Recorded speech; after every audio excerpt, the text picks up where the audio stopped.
बेटा ये समझ आ गया सेंट्रल नर्वस सिस्टम का सबको कि सेंट्रल नर्वस सिस्टम है, ये peripheral nervous system. Is everybody clear about this? Yes sir. चलो आगे चलते हैं बेटा। पार्ट बी आ गया। ओके, ये आपको देखें नया पार्ट जो ऐड हुआ था हमारे सिलेबस में। आप देखें, आप ये लास्ट ईयर पेपर में आया हुआ है और आप देखेंगे मैंने पहले भी समझाया था कि जो जो नए पार्ट आपके सिलेबस में ऐड हुए हैं ना, तो याद रखें पेपर में वो आने का चांस ज्यादा रहेगा, क्योंकि नए पार्ट को ऐड करने की कोई सेंस ही नहीं बनेगी ना कि अगर वो देना ही नहीं है। तो जितने भी अपडेटेड टॉपिक्स हैं वो तो आपको बिल्कुल पानी की तरह रट्टा लगा हुआ होना चाहिए, अदरवाइज जो है बड़ा मसला होगा। अच्छा मैं बता दूं, चैट में मुझे नजर नहीं आ रही आईपैड पे, तो जिसने कोई सवाल होगा वो फिर पूछना पड़ेगा दरमियान में, वरना मैं उसको आंसर नहीं कर पाऊंगा क्योंकि मेरे लैपटॉप की स्क्रीन सामने नहीं है। ओके, कहता है भाई figure 3.2 shows the junction between two neurons. कौन सा जंक्शन होता है बेटा? ये तो आपने पढ़ा हुआ है ना, ये सेंसरी न्यूरॉन है, ये रिले न्यूरॉन। कौन सा जंक्शन होता है बच्चों? साइनैप्स। Synapse, very good. और मुझे बताओ साइनैप्स में मैंने बताया था दो तरह के न्यूरॉन होते हैं, प्री साइनेप्टिक और पोस्ट साइनेप्टिक। तो आपको कैसे पता चलेगा कौन सा प्री साइनेप्टिक है बेटा? आप देखें यहाँ पर वेसिकल्स बनी हुई है, तो ये कौन सा वाला होगा? प्री साइनेप्टिक, क्योंकि आपने पढ़ा है बच्चों अयाज के प्री साइनेप्टिक न्यूरॉन से जो वेसिकल्स होती हैं वो इधर जाती हैं और फिर न्यूरो रिलीज करती हैं, और ये वाला फिर पोस्ट साइनेप्टिक होगा। Yes or no? Yes sir. Is everybody clear? Ayesha? Okay. अब देखो सवाल क्या पूछता है। अब आप देखो एक पार्ट अगर बड़ा आता है, ये भी बड़ा नहीं था, तो कितने सारे पार्ट छोटे भी आ जाते हैं।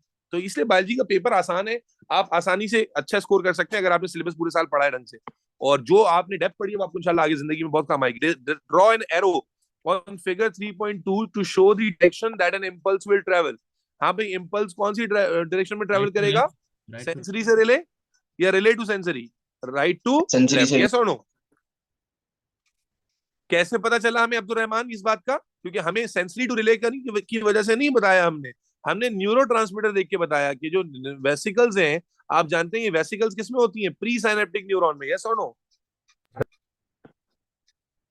ओके, कहता है the distance between two neurons shown is in figure 3.2, ये तो मैं आपको एटीपी में करा चुका हूं, is 0.00003 millimetre.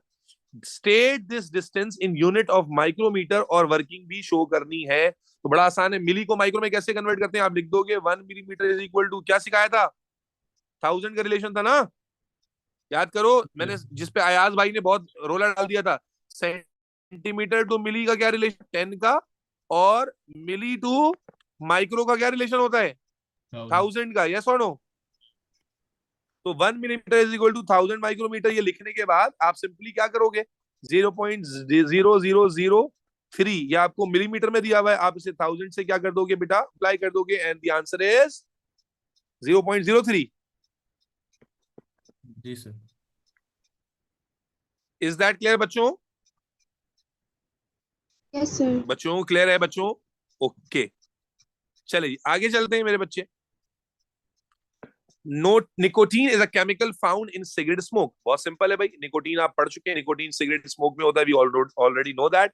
A molecule of nicotine has a similar shape to a molecule of neurotransmitter. कहता है निकोटीन की शेप भी वैसी ही होती है जैसे न्यूरोट्रांसमीटर की होती है। तो अच्छी बात है अगर होती है, हम क्या करें भाई? आगे क्या कहता है?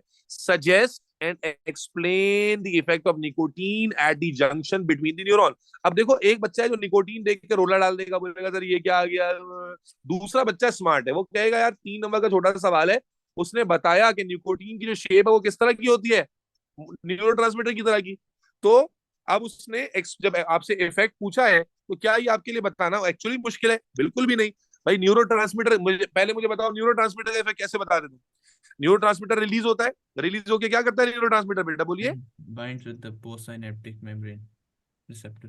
प्री साइनेप्टिक मेम्ब्रेन से रिलीज होता है, और पोस्ट साइनेप्टिक मेम्ब्रेन पे जाकर बेटा न्यूरोट्रांसमीटर, याद करो ना डायग्राम में भी, यहां से रिलीज होता है और यहाँ पोस्ट साइनेप्टिक न्यूरॉन पर जाकर क्या होता है? अटैच होता है अपने स्पेसिफिक रिसेप्टर्स पर। Yes or no? Yes sir. अपने स्पेसिफिक रिसेप्टर्स पर अटैच होता है। Do we all know that? और जब स्पेसिफिक रिसेप्टर्स पर अटैच होता है तो अटैच होकर क्या करता है? Yes sir. अटैच होकर क्या करवाता है? बाइंड्स इलेक्ट्रिकल बाइंड तो सिग्नल्स हो गया, बाइंड होकर करेगा ट्रिगर क्या? करवाता है इलेक्ट्रिकल इम्पल्स। जो पोस्ट साइनेप्टिक न्यूरॉन होता है उससे मेरे बच्चे को क्या करता है? ट्रिगर कर देता है नेक्स्ट इंपल्स जनरेट करने के लिए। Yes or no? Yes sir. बस आप इसी बात को लिखोगे, आप बोलोगे, क्या बोलोगे मेरे बच्चे? निकोटीन, निको निको निको nicotine. nicotine is released and attaches onto its specific protein receptor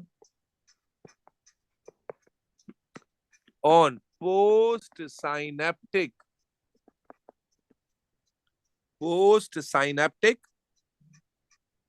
membrane and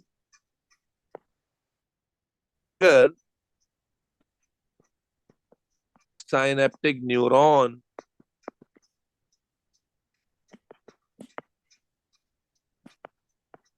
to generate new impulse. Is that clear, everybody? Yes, sir. बेटा nicotine was like a neurotransmitter. तो क्या इसका एक्शन क्लियर है सब बच्चों को कि निकोटीन रिलीज होगा, रिलीज होकर अपने यहाँ जो स्कोरिंग के लिए इंपॉर्टेंट है, यू हैव टू मेंशन कि जनाब वो जाकर पोस्ट साइनेप्टिक मेम्ब्रेन पर अटैच होगा और अपने स्पेसिफिक रिसेप्टर पर अटैच होगा और उसे ट्रिगर करेगा to generate new impulse. Is that clear? Sir वो जो इम्पल्स जनरेट होगी वो तेज होगी या वैसी ही रहेगी इन लाइक ट्रांसमिशन रेट? बेटा तेज के लिए कंपैरिजन होना चाहिए ना, किस चीज से तेज होगी? प्रीवियस ट्रांसमिशन से, लाइक नॉर्मल प्रीवियस ट्रांसमिशन. बेटा ऐसे तो हम बता नहीं सकते. वैसे मैं बता देता हूँ आपको कि निकोटीन वैसे एक स्टिमुलेंट होता है, तो पहले से मुकाबले में तेज होगी इंपल्स. ठीक है सर निकोटीन न्यूरॉन्स में निकोटीन एक न्यूरॉन्स से मूव न्यूरोट्रांसमीटर करता है. नहीं बेटा, हाँ, जैसे बाकी न्यूरोट्रांसमीटर हमने पढ़ा था ना, निकोटीन जो होता है वो एक न्यूरोट्रांसमीटर की तरह एक्ट करता है. मैंने सिगरेट स्मोकिंग पढ़ाते हुए बताया था कि एडेक्सिसिटी डेवलप होती है कि आपका जब आप सिगरेट में निकोटीन लेना शुरू कर देते हो तो जो आपका अपना निकोटीन बनता है वो कम हो जाता है. लेकिन खैर अभी सवाल ये है कि निकोटीन कैसे काम करता है. तो निकोटीन यहाँ से रिलीज होता है, अपने रिसेप्टर्स पे अगले पोस्ट साइनेप्टिक न्यूरॉन पे जाके अटैच होता है. जब ये अटैच होता है तो इस न्यूरॉन को ट्रिगर करता है, आगे वो नया इंपल्स पैदा कर देता है. तो निकोटीन भी न्यूरॉन्स के थ्रू ट्रैवल करता है. जी, न्यूरॉन के थ्रू नहीं, निकोटीन ट्रैवल करता है in between two neurons. Neuron in between two neuron, यहां से यहां बस. Okay sir. ठीक है, ओके. वो खत्म हो गया सवाल. ओके, सवाल कंप्लीट हो गया भाई. 10 नंबर का ये सवाल भी कंप्लीट हो गया. इज दैट क्लियर एवरीबॉडी बच्चों? Clear sir. Yes, sir. ठीक Yes, है. sir. अब आ जाते हैं क्वेश्चन नंबर 4 पर. ओहो, ये पहला सवाल आया हमारा 5 नंबर का भाई. पहला सवाल आया है हमारा 5 नंबर का और ये इकोलॉजी से आया है. चलो मैं इकोलॉजी का ये टॉपिक करा ही देता हूँ. ठीक है, साथ साथ ही करा देता हूँ तो अच्छा हो जाएगा. Lake Washington in the United states of America is a large fresh water lake. Okay, ठीक है. In between 1941 and 1963, okay, an increasing amount of untreated sewage polluted the lake. Okay, untreated sewage जो है वो lake में जा जाके गिरा है, जिसकी वजह से क्या हुआ है, लेक पॉल्यूटेड हो गया है. Suggest and explain the effect of this untreated sewage on the lake ecosystem. Classical सवाल है, कौन किसी ने स्कूल में पढ़ा होगा तो रिलेट भी कर सकता है, इसने नहीं पढ़ा मैं उसको समझा देता हूँ. बेटा याद रखें मेरे बच्चे, अगर इमेजिन करें ये लेक, ओहो ये कैसा लेक आ गया. इमेजिन करें ये लेक है, ठीक है ना. अब होता ये है मेरे बच्चे कि लेक में ये कॉन्सेप्ट सीख लीजिए. इस कॉन्सेप्ट को यूट्रोफिकेशन कहते हैं और ये आपको डिस्क्राइब करने के लिए मल्टीपल टाइम पूछा जा सकता है. And this is the only concept common in chemistry and biology. Chemistry में भी आपको ये कॉन्सेप्ट पढ़ाया जाता है. होता क्या है कि जब अनट्रीटेड सीवेज या बहुत ज्यादा फर्टिलाइजर, देखो जब बहुत ज्यादा फर्टिलाइजर या ऑर्गेनिक वेस्ट, अब जो अनट्रीटेड सीवेज है वो भी तो ऑर्गेनिक वेस्ट है ना, यस और नो?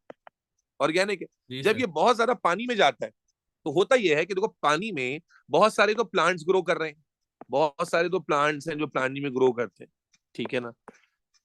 लेकिन उसके अलावा पानी की जो सरफेस होती है, खासतौर पर लेक है, लेक में पानी बहुत तेज बह नहीं रहा होता, खड़ा हुआ होता है, तो उसमें होता है एल्गी या एल्जी, ठीक है ना. तो होता यह है मेरे बच्चे कि जब एक्सेसिव फर्टिलाइजर या ऑर्गेनिक वेस्ट जो कि प्लांट के लिए या एल्गी के लिए न्यूट्रिशन है, तो जब ये एक्सेसिव वेस्ट पानी में जाके गिरता है तो उससे क्या होता है, ओवर ग्रोथ होती है एल्गी. सबसे पहला इवेंट क्या होता है बेटा कि जब एक्सेसिव वेस्ट जाएगा ना उससे होता यह है कि ओवर ग्रोथ ऑफ एल्गी, जो पानी के सरफेस पर एल्गाई ग्रो करते हैं उनको वो न्यूट्रिशन सबसे पहले मिलती है. तो इसलिए उनकी ओवर ग्रोथ स्टार्ट हो जाती है। ओवर ग्रोथ का मतलब क्यों स्टार्ट हो गई कि जो ऑर्गेनिक वेस्ट है उसमें बहुत ज्यादा नाइट्रेट्स और फॉस्फेट्स होते हैं जो कि प्लांट भी यूज करता है और एल्गी, लेकिन प्लांट चूंकि यूजुअली नीचे होते हैं तो उन तक पहुंचने से पहले एल्गी इस न्यूट्रिशन को यूज करता है, जिसकी वजह से क्या होता है, एल्गल ब्लूम आ जाता है। इसको हम कहते हैं algal Bloom, over growth of algae. Over growth of algae से होता क्या है कि ये सारी सरफेस पर ना बेतहाशा ग्रो कर जाता है। अब जब बेतहाशा ग्रो कर जाएगा तो जो सनलाइट है, आप जानते हैं प्लांट ने फोटोसिंथेसिस करनी है। जब प्लांट फोटोसिंथेसिस करना चाहेगा तो उसको लाइट की जरूरत होगी या नहीं होगी? होगी ना भाई, या नहीं होगी? होगी। जब लाइट की जरूरत होगी तो अब जब एल्गी पूरी की पूरी सरफेस पर ग्रो कर जाएगा तो उससे क्या होगा, no light can reach, no light can reach to plants, yes or no? बोलो बेटा, no light can reach to plant. और जब प्लांट पर लाइट नहीं पहुंचेगी तो फोटोसिंथेसिस प्लांट की नहीं होगी। जब फोटोसिंथेसिस प्लांट की नहीं होगी तो क्या प्लांट जिंदा रह पाएगा या मरना शुरू हो जाएंगे? बोलो भाई, मरना शुरू हो जाएंगे। Plant start to die, yes or no? अब प्लांट्स की जब डेथ होती है तो मेरे बच्चे याद रखिए प्लांट प्रोड्यूसर होते हैं, तो अगर प्लांट की डेथ हो रही है तो उस पर जो कंज्यूमर है उनकी भी डेथ होना शुरू हो जाएगी जब उनका फूड खत्म हो रहा है, यस और नो? प्रोड्यूसर की डेथ होगी तो कंज्यूमर की भी डेथ होगी। वो भाई, अगर प्लांट जो कि प्रोड्यूसर होता है, जो फूड बनाता है, अगर वो मरना शुरू हो जाएगा तो कंज्यूमर की भी डेथ शुरू हो जाएगी। प्लस प्लांट जो है आप जानते हैं ऑक्सीजन प्रोड्यूस करता है। अगर प्लांट की डेथ होती चली जा रही है तो पानी के अंदर जो ऑक्सीजन का परसेंटेज है वो भी क्या होता जाएगा, डिक्रीज। और अभी हमने क्वेश्चन नंबर 1 में पढ़ा था कि जो बैक्टीरिया होते हैं they consume oxygen for their decomposition. Bacteria इस डेड ऑर्गेनिज्म को डिकम्पोज करने के लिए क्या करते हैं, ऑक्सीजन को कंज्यूम करते हैं। तो जरा ओवर को समझना कि जब हम एक्सेसिव फर्टिलाइजर या एक्सेसिव ऑर्गेनिक वेस्ट को पानी में डालते हैं तो उससे सिचुएशन और पूरा का पूरा इकोसिस्टम कैसे तबाह हो जाता है इसको समझो। तो होता यह है कि सबसे पहले क्या होता है मेरे बच्चे कि over supply of the nutrients की वजह से जो एल्गी है जो वो ओवर ग्रो करता है, और जब वो ओवर ग्रो करता है तो मेरे बच्चे एल्गल ब्लूम आता है जिससे एल्गी पूरी सरफेस को कवर कर लेता है।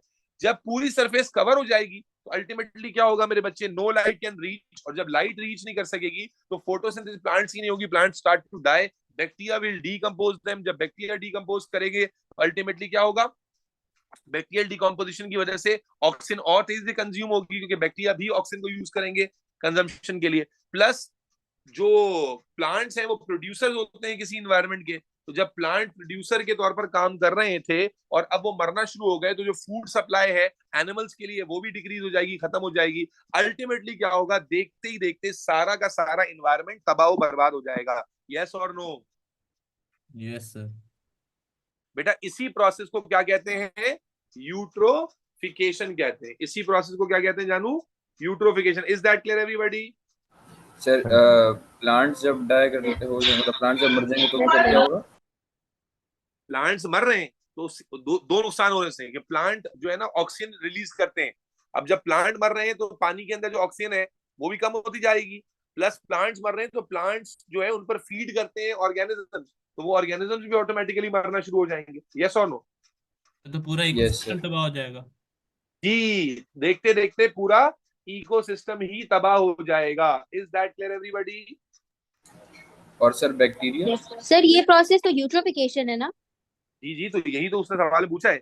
ठीक है, suggest and explain the effect of this untreated sewage. 5 number इसीलिए तो है कि इसमें इनफ अमाउंट ऑफ मटेरियल है हमारे पास लिखने के लिए। Is that clear?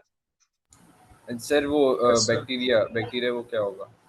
तो बैक्टीरिया बच जाएगा, इकोसिस्टम तबाह हो जाएगा, सिर्फ बैक्टीरिया रहेगा। सर, लेकिन ठीक है उसमें ना? तो ऑक्सीजन चाहिए।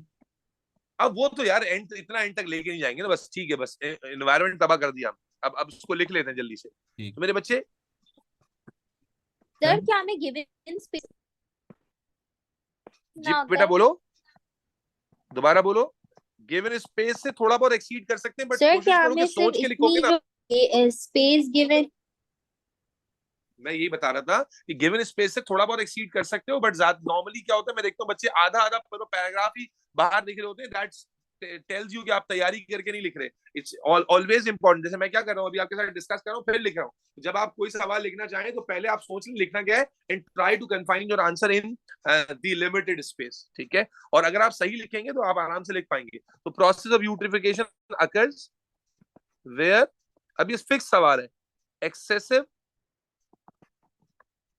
nitrates and phosphates in sewage cause algal bloom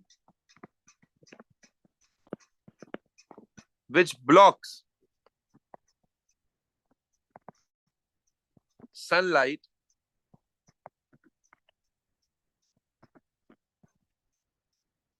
so aquatic plants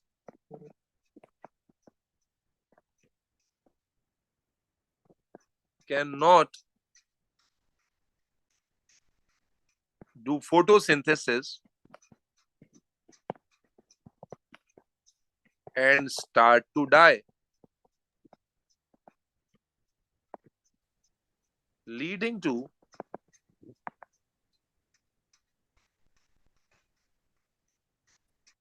death of their consumers as well as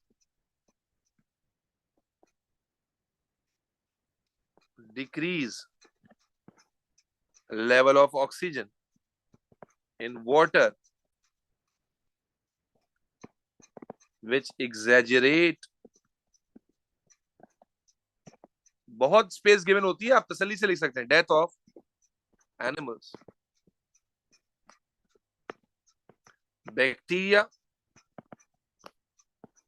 when decompose organic matter, they consume further oxygen which exaggerate death of living organisms and destruction of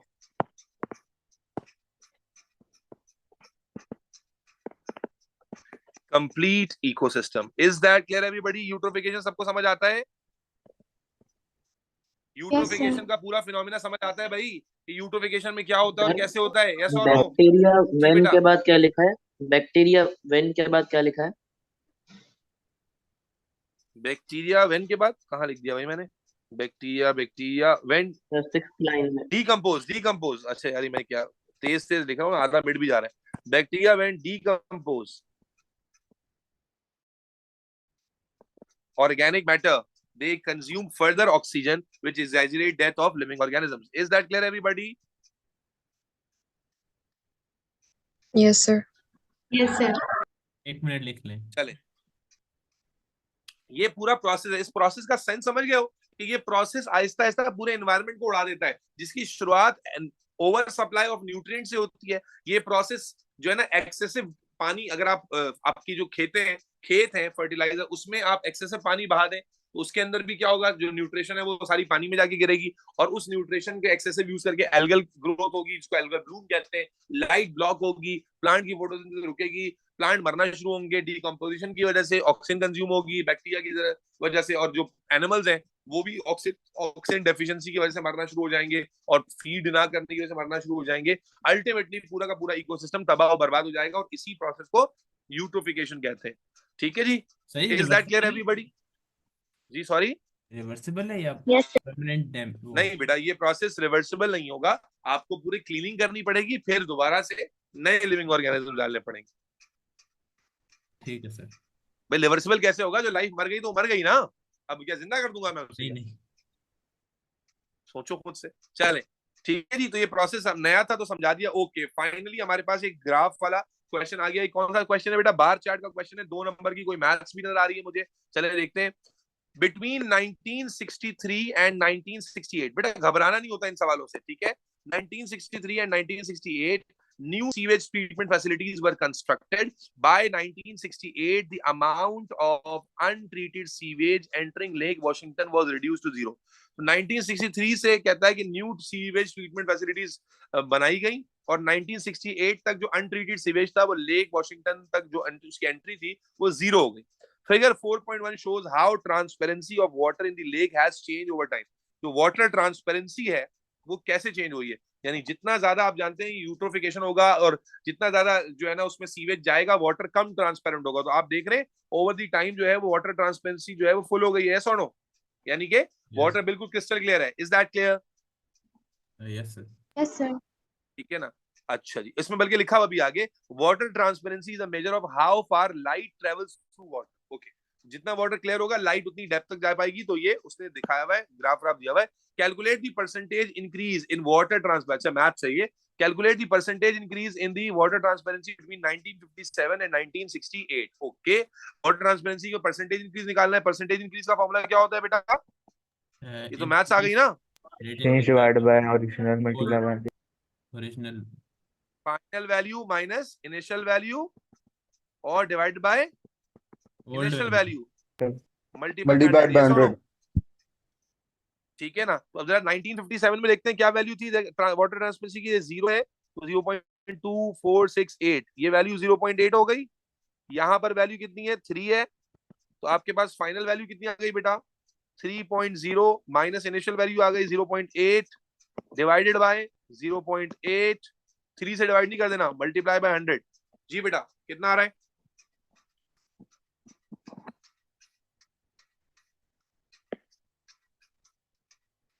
working show करोगे तो number मिलेंगे, अगर working show नहीं की direct answer लिखोगे तो एक ही number मिलेगा बेटा. जी आंसर कितना आ रहा है जल्दी बताओ भाई. 30% सर. कितना? 30%? 30 कहां से आ जाएगा? क्या हो गया भाई, मैथ्स भी नहीं कर रहे क्या सही से? 275% आ रहा है. 275 आएगा. 275. ठीक है जी, 275. That's the correct answer. 30% कैसे निकाल लिया तुमने सर? मैं ख्याल से मैंने ऐड कर दिया था भैया. अब ऐसे कर मिस्टेक्स करोगे तो क्या होगा? तो percentage increase has something to do with your basic understanding of maths. और आपने वर्किंग शो की तो 1 नंबर मिलेगा और उसके बाद आप जब आंसर लिखोगे तो 2 नंबर मिलेंगे, वरना नहीं मिलेगा. सिर्फ आंसर लिखोगे, वर्किंग रफ में कर ली, नजर नहीं आ रही यहाँ पर, तो फिर आपको 1 ही नंबर मिलेगा, 2 नंबर नहीं मिलेंगे. क्लियर है भाई? आगे चलते हैं बेटा. Yes sir. पार्ट सी पर आ जाते हैं. ओके, आई थिंक ये पार्ट जो है. जी बेटा बोले. Sir, will these past paper sessions be held every day? दोबारा बोले, जोर से, आवाज कट रही है आपकी. Sir, will these past paper sessions be held every day? देखो मेरे बच्चे, पास पेपर सेशंस जो है ना वो वीक में 4 रखने का सेटिंग है इंशाल्लाह. 5 साल हमने कंप्लीट करने हैं और हर साल में से मैंने सिलेक्टेड वेरिएंट से जो कराने हैं, कुछ आपसे करवाने. तो मसला आपके क्लैशेस का है, क्योंकि हमारे पास या तो टाइम रात को फ्री बैठता है ज्यादा या दिन को सुबह फ्री बैठता है. सुबह भी क्लैशेस हैं, रात को भी क्लैशेस हैं. तो बस मैं शेड्यूल करता जाऊंगा, लेता जाऊंगा. अब किसी के क्लैश की परवाह नहीं करूंगा, जिसका छूटता है वो छूट जाए और बस रिकॉर्डिंग सुन ले, यही कर सकता हूँ. Okay, sir. Jazakallah. Most likely sessions would be in morning slots, 10 to 12 वाला टाइम स्लॉट हो सकता है और इवनिंग में यही रात का स्लॉट हो सकता है. अब अगर किसी का भी किसी सब्जेक्ट में क्लैश आ रहा है तो भाई मैं ये तो नहीं कह सकता ना वो छोड़ दो, वो भी नहीं कह सकता. मैं कोशिश कर रहा हूँ कि उन स्लॉट्स में क्लासेस रखूं जो मेरे ही स्लॉट्स थे किसी ग्रुप के, लेकिन उसमें भी क्लैश आ रहे हैं क्योंकि हर बच्चा हर सब्जेक्ट कहीं अलग अलग पढ़ रहा है. तो अब उसका कोई सोल्यूशन नहीं है. सोल्यूशन यही है कि आप जो ले सकते हैं लाइव ले लें, जो नहीं ले सकते वो रिकॉर्डिंग सुन लें. आगे चलते हैं बेटा. One species of fish that lives in Lake Washington is 3-spined stickleback. Okay, कोई नाम दिया अजीब सा. Figure 4.2 shows 3 different distribution patterns of armor plates on the skin of these fishes. Okay, आपको 3 डायग्राम दी हुई है. यहाँ पर दिखाया हुआ है नो आर्मर प्लेट्स और ये दिखाया हुआ armour plates. Low number of armour plates हैं. ठीक है जी. और उसके बाद यहाँ पर दिखा रहे हैं, देखिए ये जो आर्मर प्लेट वाला साइज है, एरिया वो बढ़ गया है. तो medium number of armour plate है और यहाँ काफी ज्यादा हो गया है. तो डायग्राम में जो दिखा रहा है वो क्या दिखा रहा है? Many armour plates. ठीक है, चलो देखते हैं क्या कहता है. Table 4.1 shows the distribution pattern, how the distribution pattern of armor plate on the skin of 3 spined sticklebacks have changed over time. Okay. Low number में क्या दिखाता है? 97 में 91 था, फिर 69 हो गया, यानी कि डिक्रीज हो रहा है, और फिर मजीद डिक्रीज हुआ, और फिर मजीद डिक्रीज होता जा रहा है। और ओके, मीडियम नंबर में क्या देखते हैं? मीडियम नंबर में 9 से 25 का मतलब है इंक्रीज हो गया, 35 फिर 25 से इसका मतलब फिर इंक्रीज हुआ, और 35 से इसका मतलब नो चेंज आया, यानी 1975 से 2005 में कोई चेंज नहीं आया।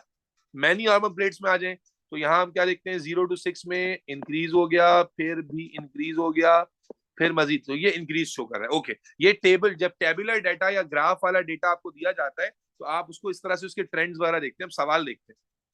ओके, सवाल आ गया, यूज द डेटा। ओके, देखो लिखा हुआ भी है, use the data from table 4.1, describe how the distribution patterns of armour plates have change over time. ये सबसे इजी क्वेश्चन होता है क्योंकि आपने डेटा से देखकर ही करना होता है, और मैंने ट्रेंड्स यहाँ लिख भी दिए हैं। क्या ट्रेंड नजर आ रहे हैं बेटा आपको?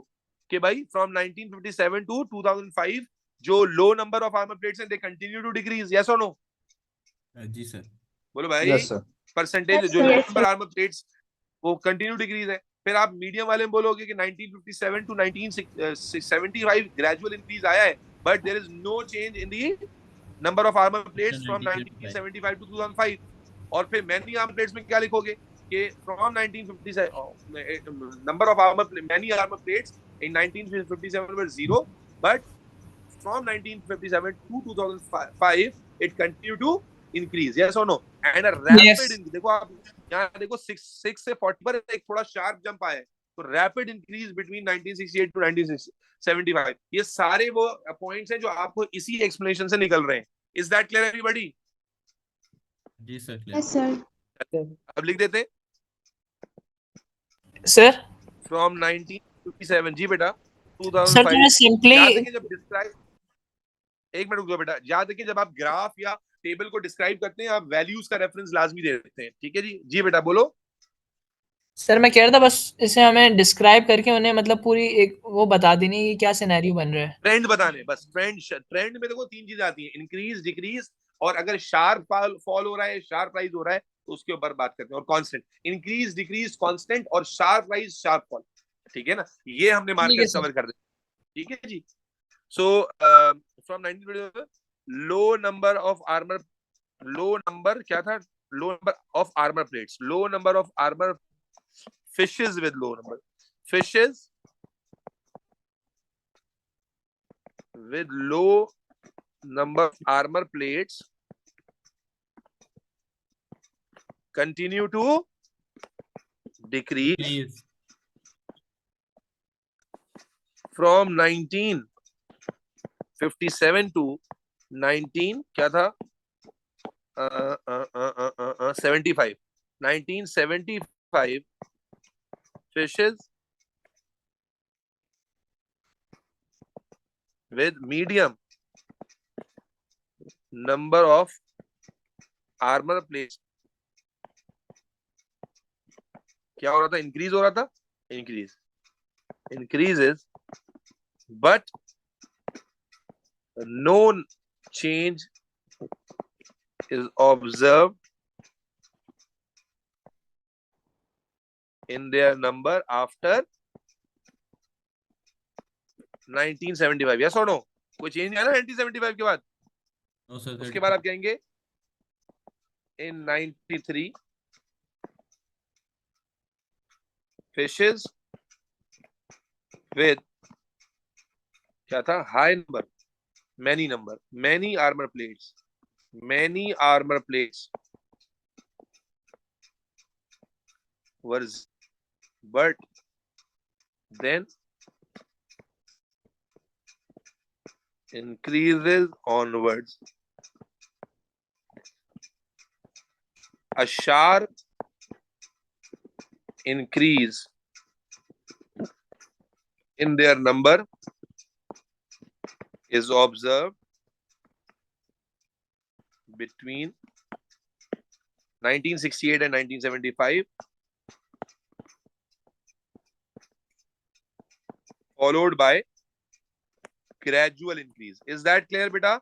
ये perfect way है क्लासिफाई करने का। कोई मसला किसी को है? बताओ बेटा।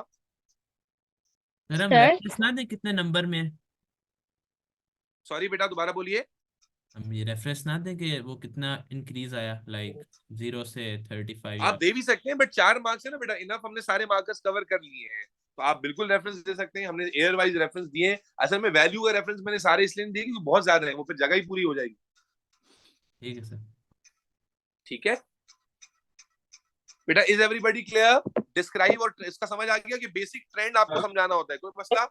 Yes, sir. एक Clear. मिनट लिख लें। ओके, अब आ गया मेरे बच्चे, armour plates on the skin of 3 spine stickleback protect it from predator. अब यहां से बता दिया कि जो आर्मर स्किन है उसकी वजह से ये प्रोटेक्ट कर पाती है अपने आप को प्रेडेटर से। Describe how the process of natural selection may have caused these changes in the distribution of plates over time. अब याद रखो, मैं तुम्हें नेचुरल सिलेक्शन का आंसर रटवा देता हूँ। याद रखें, नेचुरल सिलेक्शन जब भी आती है एग्जाम में, आपको उसका एक फिक्स आंसर लिखना होता है। ठीक है, अगेन अगर आपने थ्योरी से रिवाइज किया हुआ होगा तो आपको ये आंसर रटा हुआ होगा। नेचुरल सिलेक्शन में you need to give a fix answer. What is natural selection? जिसको आप सर्वाइवल ऑफ द फिटेस्ट कहते हैं। कि मैं पहले आपको उसका कॉन्सेप्ट समझा देता हूं कि जब भी कोई ऑर्गेनिज्म की एवोल्यूशन का जो प्रोसेस है, natural evolution, that is through natural selection. क्या होता है नेचुरल सिलेक्शन में मेरे बच्चे? कि जब भी इन्वायरमेंटल स्ट्रेस पड़ता है, जब भी कोई इन्वायरमेंटल प्रेशर पड़ता है किसी ऑर्गेनिज्म पर, तो मेरे बच्चे उस इन्वायरमेंटल प्रेशर की वजह से उस ऑर्गेनिज्म के जेनेटिक डेटा में चेंज आता है, जेनेटिक डेटा में म्यूटेशन आती है। और जब ऑर्गेनिज्म के जेनेटिक डेटा में चेंज आता है या जेनेटिक डेटा में म्यूटेशन आती है, तो मेरे बच्चे ये म्यूटेशन उसको एडवांटेज देती है, ये म्यूटेशन उसे एडवांटेज देती है, और इसी एडवांटेज को वो आगे पास ऑन करता है अपनी फ्यूचर जनरेशन में। और आने वाली जो फ्यूचर जनरेशन होती हैं वो उस एडवांटेज के साथ पैदा होती हैं, और ग्रेजुअली वो एडवांटेज जो है वो जनरेशन में उनको सक्सेसफुल तरीके से फिट करता है एनवायरमेंट में। जैसे आपको यहाँ नजर आ रहा है कि आहिस्ता आहिस्ता जो आर्मर प्लेट्स है वो बढ़ती चली गई। क्या हुआ? ग्रेजुअली चेंज हुआ जेनेटिक डेटा, जेनेटिक मॉडिफिकेशन आई, और जेनेटिक मॉडिफिकेशन की वजह से आने वाली जो फिशेस थी उनमें आर्मर प्लेट्स बढ़ती चली गई, क्योंकि उनकी ओवर प्रिडेशन हो रही थी। Over predation is a type of environmental stress. तो जैसे जैसे उनमें आर्मर प्लेट्स आती चली गई, वैसे वैसे उन्होंने आगे अपनी नस्लों में इनहेरिट करते चले गए जेनेटिक मॉडिफिकेशंस को, और यहां तक के कई सालों के बाद जो जनरेशन आई, उस जनरेशन में आर्मर प्लेट्स का जो एरिया था वो बहुत ज्यादा था, और इसीलिए वो अपने आप को बेहतर तरीके से प्रोटेक्ट कर पा रही थी प्रीडेटर से। Is that clear? Clear sir. Yes, sir. तो याद रखिएगा कि मेरे बच्चे, ये नेचुरल सिलेक्शन का जवाब फिक्स रहता है। अब मैं let me right this answer for you. Over predation, the screen नहीं दिखी। जो भी केस आएगा उसमें आंसर इसी तरह लिखोगे। Over predation exert the screen नहीं दिखी। environmental, आवाज आ रही है मेरी? जी सर, स्क्रीन नहीं दिख रही थी। स्ट्रेस, स्क्रीन चली गई है। अच्छा,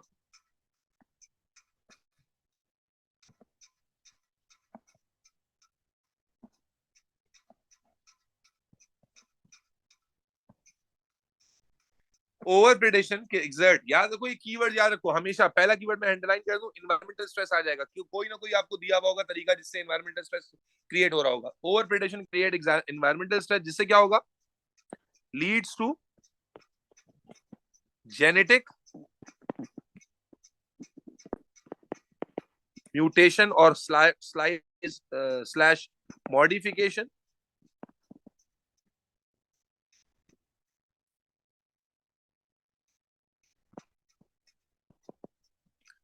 which give selective advantage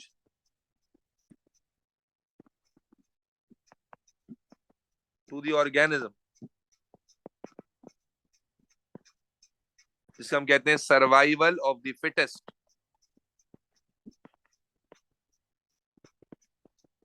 These genes are passed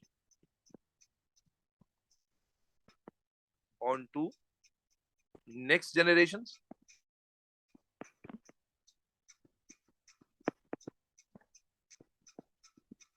leading to development of species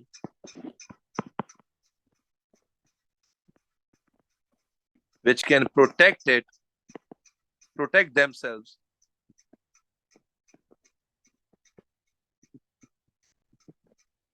from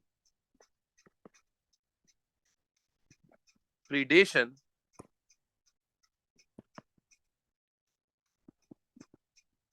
using armor plates. Is that clear बच्चों? Yes sir, clear. बेटा बात समझ आती है? Yes, sir. Hello hello hello. जी सर, जी आगे। चल मेरे बच्चे, अब हमारे पास आ गया। अच्छा, ये 16 मार्क का सवाल था, काफी बड़ा क्वेश्चन था, ठीक है, काफी बड़ा क्वेश्चन था। 16 मार्क आपको इस क्वेश्चन में मिले। और इस क्वेश्चन में आपने देखा, यहाँ पर एवोल्यूशन का आंसर आपने रट्टा लगाया बेटा, ठीक है। यहाँ पर आपने डेटा एनालिसिस सीखी। याद रखें, डेटा एनालिसिस आपके सिलेबस के एग्जाम में नया पार्ट है। ये पहले डेटा एनालिसिस इतना नहीं आता था, एटीपी में आता था, अब थ्योरी में भी आएगा, ठीक है। इसी तरह यहाँ पर आपने अलग अलग करे ग्राफ भी देख लिया, सर ठीक है, कि ग्राफ रीडिंग कैसे होती है। तो काफी अच्छा और फ्रूटफुल सवाल था। Is clear everybody? Sir fishes natural selection में ये नहीं होगा कि जिनमें आर्मर कम है वो सारे प्रेडेटर्स खा जाएंगे और बाकी जिनमें आर्मर बचेगा वो रिप्रोड्यूस करेंगे, तब जाके नेचुरल सिलेक्शन होगी। मेरे बच्चे, इसी को हमने कंसाइड वर्ड में लिखा है। आप ये नहीं लिखेंगे वो खत्म हो गया तो आगे पास कैसे किए। ये नहीं खा रहे, इनको लोग खा रहे हैं ना, इनको प्रेडेटर खा रहा है। तो Yes. जो क्लासिफिकेशन है दैट हमने जो लिखा है ना, ये थोड़ा टेक्निकल वर्ड में मैंने लिख दिया कि give selective advantage to the organism, और फिर वो genes are passed on to next generation leading to development of species which can protect themselves from. तो ये इसका क्या मतलब है? यही तो मतलब है ना जानू। सही, सही है वेरिएशन सर, भी सही। कॉज करेगा ना। हाँ, वेरिएशन आप कह सकते हैं। वेरिएशन ये आप यहाँ से शुरू करें, call genetic modification which gives selective advantage और क्रिएट वेरिएशन। ये आप पॉइंट भले ऐड कर सकते हैं, लेकिन जो बात आप कह रहे थे पहले वाले भाई साहब, वो तो हमने ऑलरेडी लिखी हुई है बेटा। वो जो एलील्स हैं, वो जो जीन्स हैं, वो आगे जनरेशन में पास ऑन हो जाएंगी ना बेटा, ठीक है। सर्वाइवल ऑफ द फिटेस्ट का वर्ड भी इसलिए लिखा है हमने। क्लियर? Sir clear clear. चल आगे चलते हैं मेरे बच्चे। अब आपके पास आ गया डैश फिगर 5.1 का photomicrograph of the centre of the plant root. क्या प्लांट रूट सर ने पढ़ाई है आपको? प्लांट रूट पढ़ी हुई है हमने? यस बिल्कुल Yes, पढ़ी है sir. जी। प्लांट रूट में सेंटर शो किया हुआ है, तो आपको पहले से पता है जे क्या होगा और के क्या होगा। देखो, के डार्क सेल्स हैं। डार्क सेल्स क्या होते हैं? They are xylem xylem. And उसके सराउंडिंग में कौन से सेल्स होते हैं? फ्लोएम। Floem. फ्लोएम, ठीक है जी। आइडेंटिफाई जे एंड के, तो जे को आपने आइडेंटिफाई किया एज फ्लोएम और इसको xylem. State the term used to describe the group of tissues labelled L. L जो लेबल हुआ है कौन सा टिश्यू है? Vascular vascular bundle. अब देखो पैराग्राफ वाले, अब देखो पैराग्राफ वाले सवाल 2-3 आ गए थे ना, तो अब देखो ये उसको बैलेंस करने के लिए एग्जामिनर ने जल्दी वाले भी दे दिए। State 2 veg. ओके बेटा, ये किसी की आवाज अटक रही है, प्लीज बंद करें माइक अपना। खदीजा अपना माइक बंद करें, आप डिस्टर्ब कर रही हैं क्लास को। आपकी आवाज हम सुन नहीं पा रहे हैं, आपकी आवाज बहुत लैग करके आ रही है। Okay, state 2 ways in which the structure of. जी बेटा बोलो। डायग्राम दिखाइएगा प्लीज, डायग्राम दिखाइएगा। डायग्राम देखिए, क्या देखना है डायग्राम? ये हम कैसे मतलब इनको हम आइडेंटिफाई करेंगे फ्लोएम कौन सा जाइलम, मतलब ये थिक। अगर आपने क्लास ली होती तो आप जरूर आइडेंटिफाई कर पाते। इसका आपने क्लास नहीं ली है, इसका मतलब है प्लांट वाली। Again it comes down to theoretical learning ना मेरे बच्चे। ये तो हमने क्लास में पढ़ा हुआ है। आप बाकी बच्चे सेकंड करेंगे भाई। रूट का स्ट्रक्चर क्लास में पढ़ा था। जाइलम फ्लोएम की आइडेंटिफिकेशन रूट स्टेम लीफ में पढ़ी है नहीं पढ़ी है? जी सर। Yes, sir. तो ये भाई जो भी सवाल पूछ रहा है, पता नहीं मैं चैट देख नहीं पा रहा हूँ, तो भाई उसका जवाब यही है कि आपने अगर लेक्चर नहीं लिया, जो मैंने शुरू में भी कहा था कि कोई टॉपिक अगर आपने पढ़ा नहीं है, लेक्चर नहीं लिया हुआ है, तो फिर आप अटकेंगे। वरना इंशाल्लाह जिस तरह की बायोलॉजी जिस लेवल पे आपने जाके पढ़ी है, अगर आपने टॉपिक पढ़ा हुआ है तो आप उसमें इंशाल्लाह ताला अच्छा ही स्कोर करके आएंगे। ठीक है जी, आगे चलें। तो इसका जवाब तो यही है मेरे बच्चे। State 2 ways in which the structure of a cell in tissue K will different from cell in tissue J. Okay, K और J का डिफरेंस बताना है। क्या डिफरेंस होता है और कौन सा? State 2 ways in which the structure, structural difference बताना है। ठीक है, ये स्ट्रक्चर में क्या डिफरेंस होता है, तो आप J या K में से किसी एक को पकड़कर बता दें। J क्या था हमारा? फ्लोएम था। जाइलम K था, तो आप बता दें K को पकड़ लें। K कंटेन्स लिग्निन या क्या होता है जाइलम और फ्लोएम में डिफरेंस? जाइलम के no cell content in K, yes or no? Yes No cell content in K और दूसरा किसमें डिफरेंस होता है? स्ट्रक्चरल वॉल्स में cell walls are heavily deposited with lignin.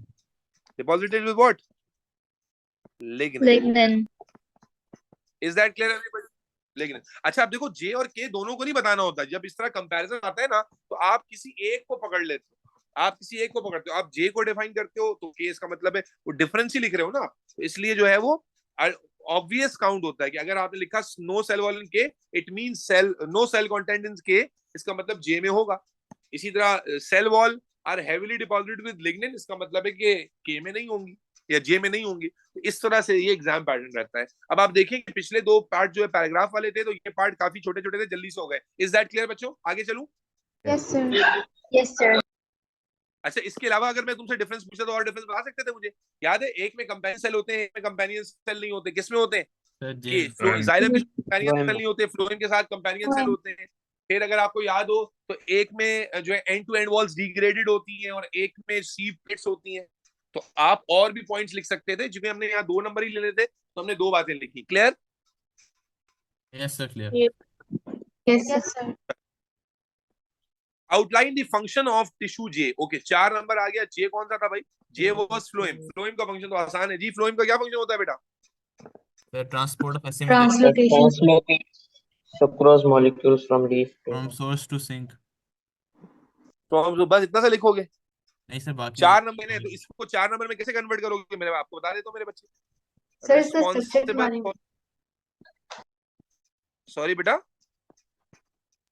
इसके स्ट्रक्चर नहीं लिखना बेटा, बारे में फंक्शन। थोड़ा बहुत। ना ना ना, फंक्शन नहीं, स्ट्रक्चर तो बताना ही नहीं है। रिस्पॉन्सिबल फॉर, क्या कहते हैं इस फंक्शन को? ट्रांसलोकेशन। ये पहला मार्क मिला। वेयर इट इज रिस्पॉन्सिबल, देखो कितनी आसानी से मार्क मिलेगा। To transport assimilates. याद करो ये वर्ड मैंने बोला था, एसिमिलेट्स। एसिमिलेट का मतलब एग्जांपल दे दो, sucrose, amino acids from sir minerals source लिखेंगे to- एसिमिलेट्स में? बेटा मिनरल कहाँ आता है? मिनरल तो जाइलम से जाता है। चलो ठीक। एसिमिलेट कहते हैं जो प्लांट खुद बनाता है। अब आप इतना सा जवाब ओके। लिखोगे, you will get full marks. क्यों? क्योंकि आपको 1 नंबर मिलेगा ट्रांसलोकेशन लिखने का, 1 नंबर मिलेगा एसिमिलेट्स लिखने का, 1 नंबर मिलेगा सोर्स लिखने का, और 1 नंबर मिलेगा सिंक लिखने का। Is that clear? Sir that's it. That's it. तो इसलिए आप कभी परेशान हो जाते हैं कि पता नहीं क्या लिखना है, लेकिन जो कीवर्ड है that help you a lot. और अगर आप इसको और बड़ा करना चाहो तो आपको ये मालूम है कि जाइलम की जो ट्रांसपोर्ट होती है वो यूनिडायरेक्शनल होती है, लेकिन जो फ्लोएम की ट्रांसपोर्ट होती है it involves in multi transport, क्योंकि फ्लोएम के टिश्यू के जरिए ही हर तैयार करदा चीज प्लांट में सोर्स सिंक में जाती है। सोनो, यस सर। चाहे वो रूट से स्टेम में जानी हो, रूट से लीफ में जानी हो, लीफ से उधर, फ्लोएम जहां जहां पर भी है, तो phloem is involve in every possible movement और एवरी पॉसिबल डायरेक्शन। ठीक है जी, you will get full marks. Is that clear? यहाँ पर स्ट्रक्चर के बारे में कोई बात नहीं लिखनी है बेटा। स्ट्रक्चर के बारे में लिखोगे तो कोई मार्क मिलेगा नहीं, टाइम जाया होगा। Name the type of response. चलो ये भी पढ़ा चुके हैं शायद आपको। Type of response shown by a plant root when it grows down the soil into the soil after seed has germinated। भाई सीड की जर्मिनेशन के बाद जब सोइल में, क्या कहते हैं इसको? यूट्रोपिज्म। अगर बिल्कुल एग्जैक्टली देख ले तो क्या कहते हैं? पॉजिटिव जियो या पॉजिटिव जियोट्रोपिज्म या स्लैश ग्रेविट्रोपिज्म। ट्रोपिज्म। वेरी गुड, हो गया। Okay, explain how this response shown by the plant root is necessary for the leaves to grow and to appear green। Okay, 4 number का फिर पैराग्राफ आ गया कि भाई root का ये सवाल ही पूछना चाह रहा है कि रूट जो डीपली नीचे की तरफ जा रही है, इस रिस्पॉन्स की वजह से प्लांट की जो लीव्स हैं वो कैसे ग्रो करते हैं और कैसे अपीयर ग्रीन होते हैं। बड़ा सिंपल है भाई, अगर आप समझ पाएंगे तो लीव्स की ग्रोथ क्यों डिपेंड करती है रूट की ग्रोथ पर? बोलो भाई। क्योंकि लीव से क्या होता है? Water and mineral lines. Water और मिनरल्स, वाटर और मिनरल जब जा रहे हैं, 4 नंबर का सवाल है, एक्सप्रेशन का सवाल है, तो आप बताओगे कि जो वाटर है वो फोटोसिंथेसिस में इस्तेमाल हो रहा है, मिनरल्स जो है वो इस्तेमाल हो रहे हैं अल्लाह भला करे आपका क्लोरोफिल बनाने में। आपको मालूम है ना, मैग्नीशियम है, नाइट्रेट है, ये सारी चीजें इस्तेमाल होती है प्रोटीन बनाने में और क्लोरोफिल वगैरह की सिंथेसिस में। Yes or no? जी सर। Yes sir. बस इसी को आप जवाब में लिखोगे तो सवाल आसान आसान है। तो आप कहते हैं it absorb water and minerals from soil. Water is needed by plant for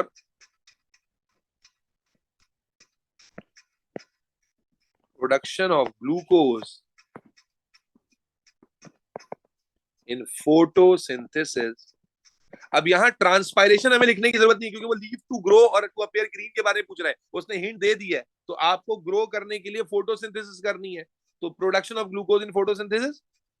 however minerals like, देखो ग्रीन की बात की है, मैग्नीशियम इज नीडेड, किस लिए चाहिए होता है magnesium? For the synthesis of chlorophyll.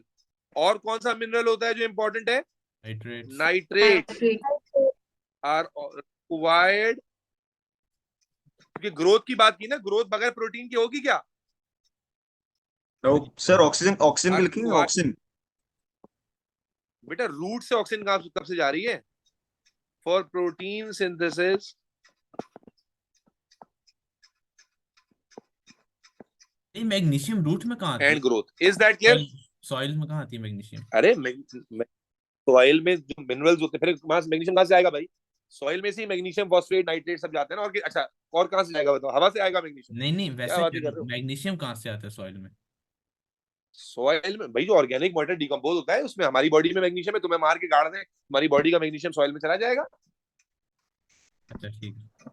Organic composition में मिनरल और ऑर्गेनिक पार्ट है पानी के अंदर, जो पानी आ रहा होता है सॉइल के अंदर इरिगेशन के लिए, चाहे वो सॉल्टी वाटर हो, फ्रेश वाटर, उसमें मैग्नीशियम होता है। मैग्नीशियम नेचुरली प्रेजेंट है ना आयंस की फॉर्म में वाटर के मिनरल्स। ये होगा क्लियर? सर ये क्लोरोफिल के बाद आपने क्या लिखा हुआ है? Chlorophyll nitrate NO3- R is required, R लिख दिया मैंने, is required for protein synthesis and growth. Root बेटा है is बस that clear? ज्यादा डिटेल तो नहीं देनी किस तरह ग्रो करता है ये वो। ना वो तो डिटेल आपके सिलेबस में है भी नहीं ना, दे एसक्यू दोगे। और बस आपको जो उसने हिंट दिया था, हिंट को यूज करके आप आंसर करोगे। Is that clear? Abdul Rahman, Abdul Basit, Abdullah, sir root hair cells Ramesh, Ayesha, Eshal, Zoha, yes sir, Zain, Navera, Noorul Huda. Yes sir. चल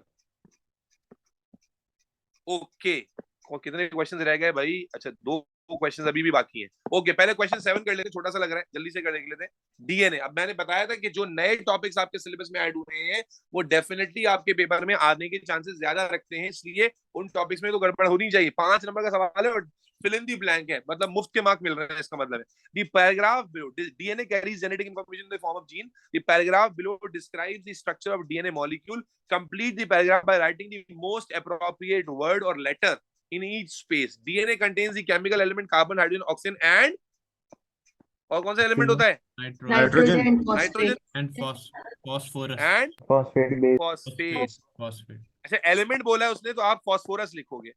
एलिमेंट बोला है ना उसने तो फॉस्फोरस लिखोगे। फॉस्फेट गलत हो जाएगा, फॉस्फेट एलिमेंट तो होगा ही नहीं, फॉस्फेट तो आइन होता है, कॉम्प्लेक्स आइन। तो यहाँ पर ये टेक्निकल गलती है, फॉस्फेट करेक्ट नहीं होगा, फॉस्फोरस करेक्ट होगा। ठीक है जी। 2 strands of DNA coiled together to form a double helix. stranded helix. सिर्फ helix भी लिख दो। Each strand is made up of chain of, हाँ भाई, each strand is made up of chain of nucleotide. अरे nucleotides. Bond between the pair of bases hold the strand together. These bases always pair up in the same way. T with A and G with C. G with C and G. G. ठीक हो गया। अब देखो 5 number मिलने में आपको 10 second लगेंगे, फटाक से 5 नंबर मिल गए। आगे चलते हैं। Explain how genetic modification can be used to change the function of enzyme so that it act on different substrate. अच्छा जी, थोड़ा इसको समझ लेते हैं. देखो भाई, जो एंजाइम होते हैं उनकी आप जानते हैं कि एक्टिव साइट होती है फिक्स, है ना, और उसी एक्टिव साइट पर आके अटैच होता है कौन? सबस्ट्रेट. Yes or no? अब सवाल में वो कहता है कि जेनेटिक मॉडिफिकेशन को यूज करके बताइए कि हम एंजाइम को इस तरह से कैसे चेंज करें कि वो डिफरेंट सबस्ट्रेट के साथ भी बाइंड हो जाए. Yes or no? तो इसका मतलब है डिफरेंट सबस्ट्रेट के साथ कब बाइंड होगा? जब आप इसे जेनेटिकली मॉडिफाई करके इसकी एक्टिव साइट को चेंज कर दें. मान लीजिए एक्टिव साइट को ऐसे कर लें, तो अगर पहले कोई ऐसा सबस्ट्रेट था तो क्या ये वाला एंजाइम इससे बाइंड हो सकता था? बोलो भाई. नो.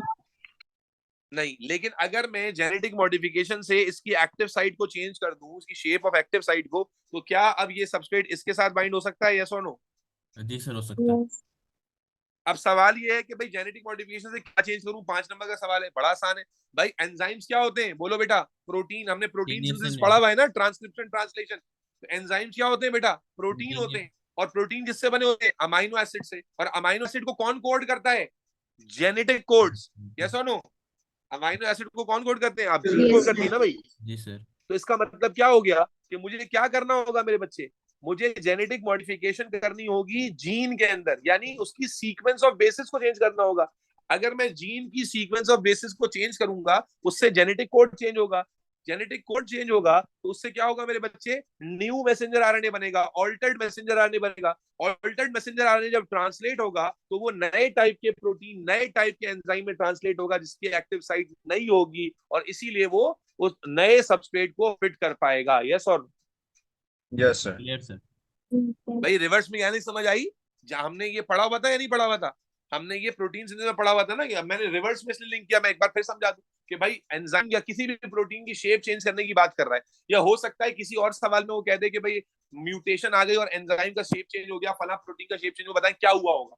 तो क्या हुआ होगा तो समझ लीजिए कि रिवर्स में जाइए. एंजाइम प्रोटीन होते हैं, प्रोटीन अमाइनो एसिड से बनते हैं, अमाइनो एसिड कोड होते हैं बाय जीन्स, और जीन्स बनी होती है न्यूक्लियोटाइड बेसिस पेयर से. तो अगर आप न्यूक्लियोटाइड सीक्वेंस या बेस पेयर्स को चेंज करेंगे जेनेटिक मॉडिफिकेशन में, तो उससे कोड चेंज होंगे, उससे नया मैसेंजर आरएनए बनेगा, ऑल्टर्ड मैसेंजर आरएनए. और जब वो ट्रांसलेट होगा तो फिर वो नए टाइप के प्रोटीन में ट्रांसलेट होगा, जो कि नई टाइप की एक्टिव साइट रखेगा, जो कॉम्प्लीमेंट्री होगी for the new type of substrate. Is that clear? Clear sir. Yes चलो सर. अब इसको लिखवा देते हैं बेटा जल्दी से. तो हम क्या कहेंगे? जेनेटिक मॉडिफिकेशन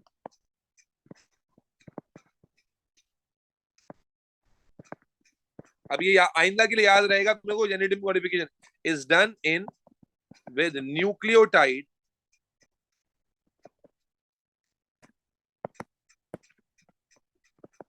बेस पेयर्स, बताते जाओगे, leading to formation of new codes which are transcribed into new messenger RNA, which is then translated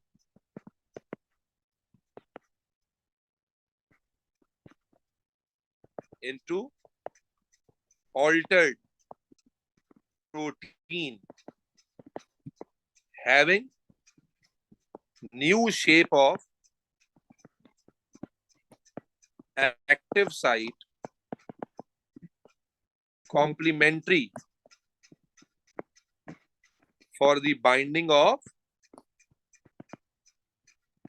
sir second line में क्या लिखा हुआ है बेस पेयर्स के बाद? New substrate. पहले मुझे बताओ प्रोसेस समझ आता है? मैं रीड कर देता हूं.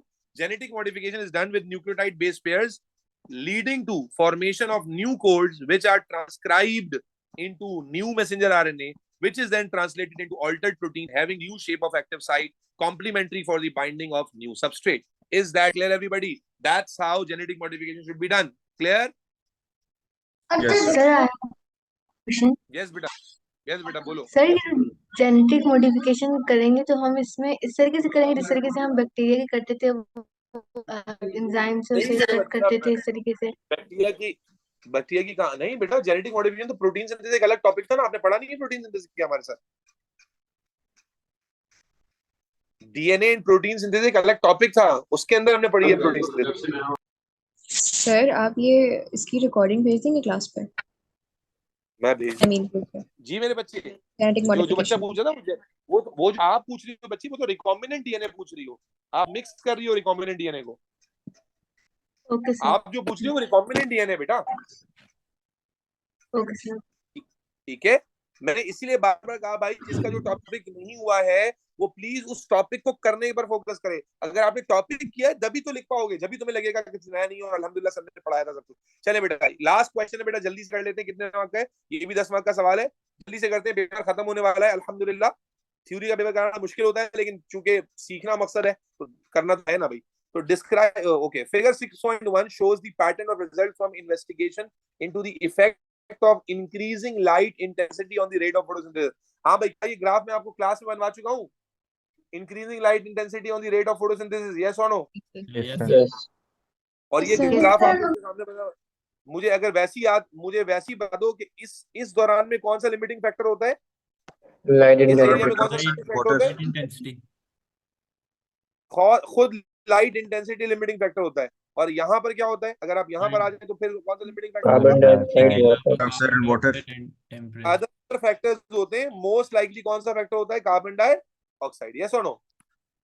सर वाटर नहीं होगा? सवाल कहता है बेटा वो और कोई भी फैक्टर हो सकता है, लेकिन वाटर आपके देने पर डिपेंड करता है ना, कि आपने सॉइल में कितना वाटर डाला है। ये मैंने उस वक्त भी समझाया था, जो नेचुरल फैक्ट प्लांट ऑब्टेन कर रहा है हवा से, वो सिर्फ कार्बन डाइऑक्साइड ही है। बाकी पानी तो सॉइल में आप डालते हो, ज्यादा डाल दो कम डाल दो तो that can change the situation. इसलिए अगर आपको एक फैक्टर सेलेक्ट करना हो तो आप कार्बन डाइऑक्साइड पे जाएंगे। ये बात मैंने क्लास में मेंशन की थी जब पढ़ा रहा था मैं। Describe and explain the pattern of results between a light intensity of 20 and 30 arbitrary unit. अब देखो, डिस्क्राइब करना है और एक्सप्लेन करना है, 2 नंबर है, एक नंबर डिस्क्राइब करने का, एक एक्सप्लेन। डिस्क्राइब किसको करते हैं? ट्रेंड को। तो 20 to 30 में क्या हो रहा है भाई, बोलो? In between increase, no change. नहीं no change. 20 to 30 arbitrary unit rate of photosynthesis is not changed। इसकी एक्सप्लेनेशन क्या होगी? As other factors are other factors like carbon dioxide may have become, बोलो भाई, limiting। limiting। ऑनलाइन वाले पे बात clear है? Yes sir. नूरुल हुदा, मुस्तफा, चलो। The investigation was repeated. Okay, the investigation was repeated with an increased concentration of carbon dioxide in the atmosphere. Carbon dioxide की concentration को थोड़ा बढ़ा दिया.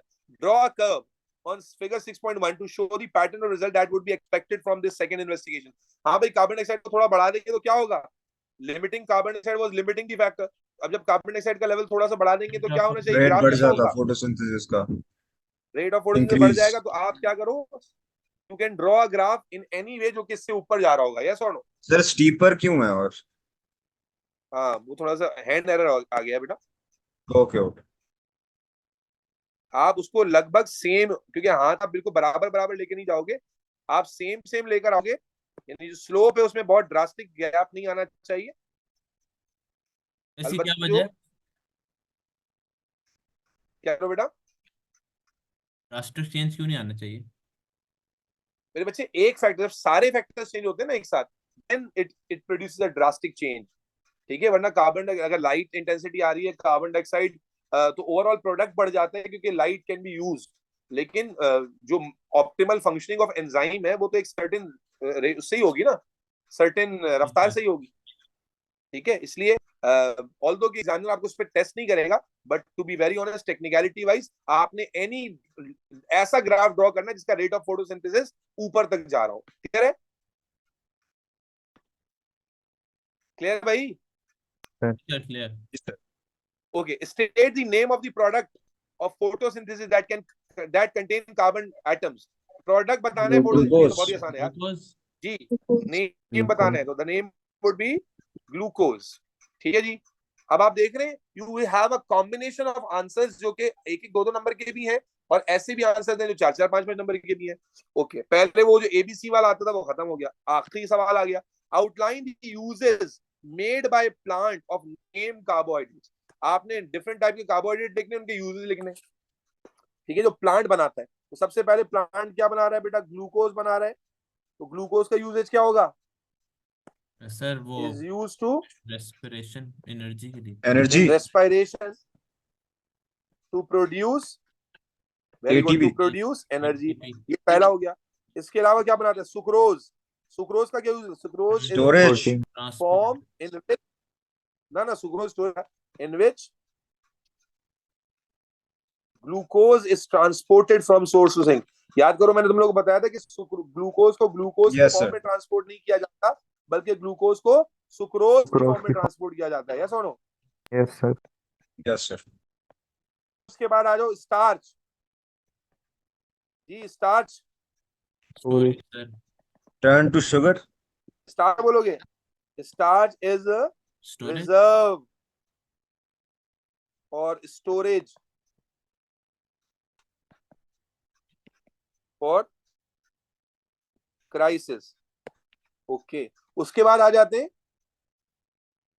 Glucose, sorry cellulose. Cellulose cell used wall, to cell wall. Maintenance of cell wall. use in the formation of cell wall। और फिर protein भी लिखना है, glucose converted two amino acids. मैंने बताया था कि सिर्फ ग्लूकोज नहीं बनता, जो प्लांट प्रोटीन है वो भी फोटोसिंथेसिस में ग्लूकोज बनाता है, फिर उस ग्लूकोज में नाइट्रेट पार्ट ऐड करता है, उससे अमाइनो एसिड्स बनते हैं, फिर अमाइनो एसिड से प्रोटीन बनाता है।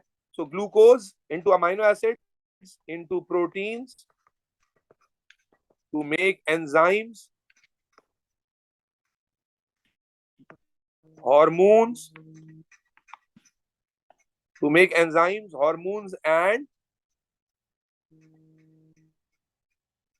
building material। फिर अगर ये इसी तरह लिखते building जिस तरह material is आपने that लिखा है, एक मिनट होल्ड करना, I need to take a call। एक मिनट रुक जाओ। नहीं बेटा, एरो नहीं डालोगे, आप पूरा लिखोगे। एक मिनट रुकना, मुझे कॉल लेनी है। हेलो अस्सलाम, भाई 15 मिनट्स में 15। हाँ, मैं जरा अब्बू को पहले खाना दे दूंगा। ओके, अल्लाह हाफ़िज़। जी बच्चों, बात समझे? क्या पूछ रहे थे बेटा? सवाल पूछो, कुछ पूछ रहे थे आप लोग? सर मैं पूछ रहा था अगर इसी तरह लिख दें। इसी तरह मतलब क्या? ये पैराग्राफ ही तो है, और कैसे लिखोगे? मैंने सर में गैप छोड़ दिए ना, कि गैप, आप गैप को कवर करोगे। मैं तो सिर्फ आपको बुलेट्स ओके, गिनाने के लिए छोड़, ठीक है ना? 5 नंबर देना, क्योंकि 5 नंबर में अगर आप गैप ज्यादा दे दोगे तो हो सकता है एंड में आपको स्पेस कम पड़ जाए। ठीक है? सर स्टार्च इज के बाद क्या लिखा है? स्टार्च इज, कहाँ लिखा था मैंने? स्टार्च इज रिजर्व और storage food for crisis. Okay sir, इससे पहले वाला क्वेश्चन दिखा सकते हैं? डीएनए वाला? जी सर। और सर मुझे पूछना था, जेनेटिक इंजीनियरिंग और जेनेटिक मॉडिफिकेशन एक चीज होती है? देखो, एक जनरल कॉन्सेप्ट में तो एक जैसी है, लेकिन प्रैक्टिकल कॉन्सेप्ट में थोड़ा सा डिफरेंट है। जेनेटिक मॉडिफिकेशन और जेनेटिक इंजीनियरिंग में पर्टिकुलरली रिकॉम्बिनेंट डीएनए टेक्नोलॉजी आती है। जेनेटिक मॉडिफिकेशन तो एक जनरल टर्म है ना जी। अगर आपकी बॉडी में म्यूटेशन आ गई, एवोल्यूशन हो रहा है, ये सब भी जेनेटिक मॉडिफिकेशन है, लेकिन ये जेनेटिक इंजीनियरिंग तो नहीं है ना। जेनेटिक इंजीनियरिंग में पर्टिकुलरली क्या है कि आपकी टेक्निक सिंपल इन्वॉल्व होती है, डीएनए एक्सट्रैक्शन है, रिकॉम्बिनेंट। तो रिकॉम्बिनेंट डीएनए उसमें सर वो इंसुलिन भी हम प्रोड्यूस करते हैं ना कमर्शियल यूज के लिए, रिकॉम्बिनेंट डीएनए टेक्नोलॉजी। ये कौन सी वाली आयशा सवाल पूछ रही है मुझसे? ये फैल्कन वाली? नहीं सर, मैं ऑनलाइन ज्वाइन किया था मैंने आपकी अच्छा क्लास। जी आयशा, बिल्कुल आप सही कह रही है। तो रिकॉम्बिनेंट डीएनए, बिल्कुल, अगर आपके पास वो लेक्चर है तो आप उससे रेफर कर सकते हैं। रिकॉम्बिनेंट डीएनए, अभी किसी और बच्ची को मैंने जवाब दिया कि रिकॉम्बिनेंट डीएनए वाला जो कॉन्सेप्ट है वो जेनेटिक इंजीनियरिंग का कॉन्सेप्ट है, या जेनेटिक, उसको जेनेटिक मॉडिफिकेशन कह सकते हैं, क्योंकि है तो वो भी ऑल्टरेशन ऑफ जीन ना। लेकिन genetic modification is more of a general term, कि जब एक्चुअल जेनेटिक कॉम्बिनेशन को चेंज कर रहे हो या खुद से हो गया। In both cases it is genetic modification। Genetic engineering में you use techniques, tools of वो हम engineering। आर्टिफिशियली कर रहे होते हैं ना जेनेटिक आर्टिफिशियली इंजीनियरिंग आप कर रहे होते हो, यस। रिकॉम्बिनेंट डीएनए वाला, इंसुलिन वाला जो पूरा प्रोसेस है ना, जो आपने पढ़ा हुआ है वो है जेनेटिक इंजीनियरिंग वाला। Okay sir, thank you. Sir इससे फैट्स या वो बन सकते हैं लिपिड्स इसी में फोटोसिंथेसिस से हाँ जी जी बेटा बनते हैं बिल्कुल। वो फैट्स भी इसी से बनते हैं। बुक में फैट का रेफरेंस नहीं है, बट ए लेवल्स में जाके आप पढ़ेंगे प्लांट फोटोसिंथेसिस से ही अपना सारा मटेरियल तैयार करता है। तो वो उसमें आएगा ग्लूकोज उसमें असल में आपकी जनरल साइंस में इतना वो, लेकिन आपके मैंने एनिमल्स में नहीं पढ़ाया कि जो लिवर के रोल में नहीं पढ़ाया था, याद करो कि carbohydrates can also be converted into fats. वो तो लिपिड इसका मतलब है कन्वर्जन तो हो सकती है और प्लांट में भी होती है। प्लांट आल्सो नीड फैट्स ना। ठीक हो गया सर, थैंक यू। अच्छा सर ये अब पूछते हैं सुक्रोज किस तरह बनता है? ट्रांसलेशन सर अगले एक एक पार्ट करके का लास्ट एक एक करके पूछो, एक एक करके। जी अब्दुल रहमान बोलो। सर अगले पार्ट का लास्ट पॉइंट समझा देंगे प्लीज, ग्लूकोज वो जो वाला। अगले पार्ट का last point glucose amino acid वाला। जी बेटा याद रखो, ये मैं जब फोटोसिंथेसिस वाले चैप्टर पढ़ाया था मैंने कहा था कि हमारे सिलेबस में एक मिस्टेक है। मिस्टेक से मुराद एक चीज को हाईलाइट नहीं किया गया। हम समझते हैं कि प्लांट सिर्फ फोटोसिंथेसिस से ग्लूकोज बनाता है। That is not correct. Plant glucose बनाता है, बट वो जो ग्लूकोज है असल में एक ऑर्गेनिक कंपाउंड है, और फिर उसी ऑर्गेनिक कंपाउंड के थ्रू प्लांट उसमें नाइट्रोजन ऐड करके प्रोटीन बना लेता है, उसमें हाइड्रोजन कम करके ऑक्सीजन कम करके उसमें लिपिड्स बना लेता है। तो इन जनरल द आइडिया जो तुम्हें पता होना चाहिए वो ये कि it is the process of photosynthesis, जिसके थ्रू पहले ग्लूकोज बनता है, फिर यही ग्लूकोज कार्बोहाइड्रेट की अदर फॉर्म्स में कन्वर्ट होता है, और यही ग्लूकोज है जो कि अमीनो एसिड में कन्वर्ट होता है। अमीनो एसिड बनेगा तो उसको फिर जोड़कर प्रोटीन बनाएंगे, और जब प्रोटीन बन जाएगा तो फिर उसी प्रोटीन से आप एंजाइम्स बनाएंगे, और एंजाइम्स और हार्मोन्स बनाएंगे, और फिर उसी को यूज करेंगे फॉर द ग्रोथ। समझ गया सर। तो कंपोनेंट डीएनए में ट्रांसलेशन ट्रांसक्रिप्शन यूज होती है या सिर्फ प्रोटीन नहीं सिंथेसिस नहीं में? वो कहाँ होती है? वो तो मतलब उस वक्त होगी ना जब वो जीन एक्सप्रेस होगी। आप रिकॉम्बिनेंट डीएनए तो सिंपल है, 2 डीएनए पीसेस को आप मिला के बनाते हो तो रिकॉम्बिनेंट डीएनए बन जाता है। अब जब वो डीएनए एक्सप्रेस होगा बैक्टीरिया के अंदर डालने पर, हमने पढ़ा था ना वेक्टर के अंदर डालते हैं, तो फिर उसके अंदर जो है ट्रांसक्रिप्शन ट्रांसलेशन होगी। ठीक है सर। सर सुक्रोज बनाने का बोल पूछेगा कभी? सुक्रोज किस तरह बेटा बनता है? सुक्रोज बनाने का तो नहीं, आपको वैसे पता होना चाहिए। आपने बायोलॉजिकल मॉलिक्यूल पढ़ा है कि जब 2 ग्लूकोज और फ्रक्टोज के मॉलिक्यूल को जोड़ते हैं तो सुक्रोज बनता है। और आपको ये जरूर पता होना चाहिए कि glucose is not transported in form of glucose, rather it is transported in form of sucrose, जो है लेक्चर में बता चुका हूँ। हेलो हेलो जी सर, आवाज आ रही है आपकी। यार तुम कुछ ऐसा करो, कोई खाना ऑर्डर कर दो अब्बू के लिए ना, और वहां मंगवा लो, फिर मैं लेने आऊंगा तो साथ साथ ले आना। ठीक है ओके। जेनेटिक हाँ बेटा मॉडिफिकेशन समझ में नहीं आई है सर। जोर से बोलो बेटा। सर ये जेनेटिक मॉडिफिकेशन समझ में नहीं आई है। अयाज इतने अरसे के बाद तुम्हारी आवाज कैसे आई? तुम इतने देर से वो कहाँ मैं थे? आपको चैट में लिख रहा था। क्या कर रहे थे? मैं आपको चैट में दे रहा था आंसर्स। चैट में तो मैंने बताया था, लैपटॉप मेरा हट गया था, चैट तो मुझे दिखी नहीं रही थी। अच्छा सही है। अच्छा आपने जेनेटिक मॉडिफिकेशन समझा दे सर, समझ में नहीं आई ये।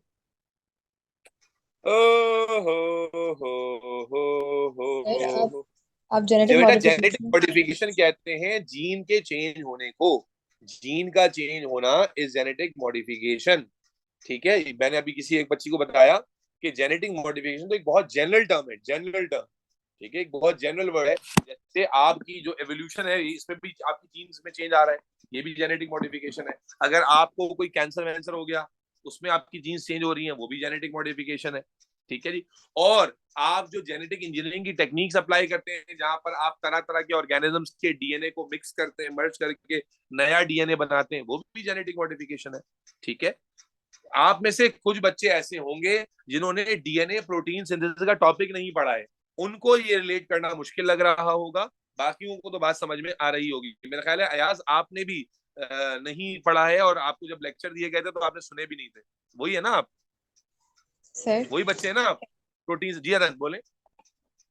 सर आप ये लेक्चर्स जेनेटिक मॉडिफिकेशन के ग्रुप पे शेयर अभी कर दे रहा देंगे? हूँ आपके पास, ग्रुप में शेयर हुए में बेटा, दिसंबर के शेयर हुए में, अगर आप जाके देखेंगे मैं दोबारा करा देता हूँ। सर इकोलॉजी कब करेंगे? दोबारा बोले बेटा असलम, इकोलॉजी, क्या बोल रहे हो? Ecology full. इकोलॉजी मैंने शुरू करा दी, इंशाल्लाह कल पर क्लास रख के कराऊंगा, 2 दिन में हो जाएगी।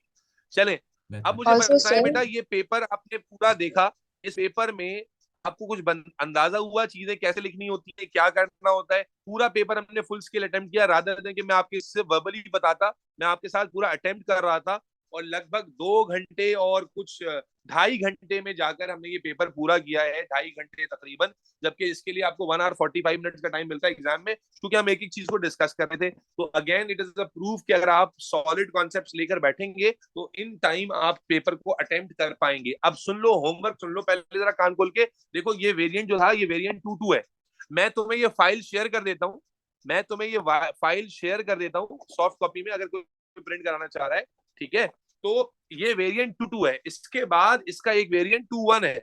आपने मई जून 2023 का वेरिएंट 2.1 कंप्लीट करना है, और अक्टूबर नवंबर का 2019, मई जून 23 और अक्टूबर नवंबर 19, before our next past paper session, आपने मई जून 2023 का वेरिएंट 2.1 पूरा करना है। वेरिएंट करना इसलिए फायदेमंद होता है कि देखो, ये पेपर तो मैंने तुम्हें सॉल्व करा दिया।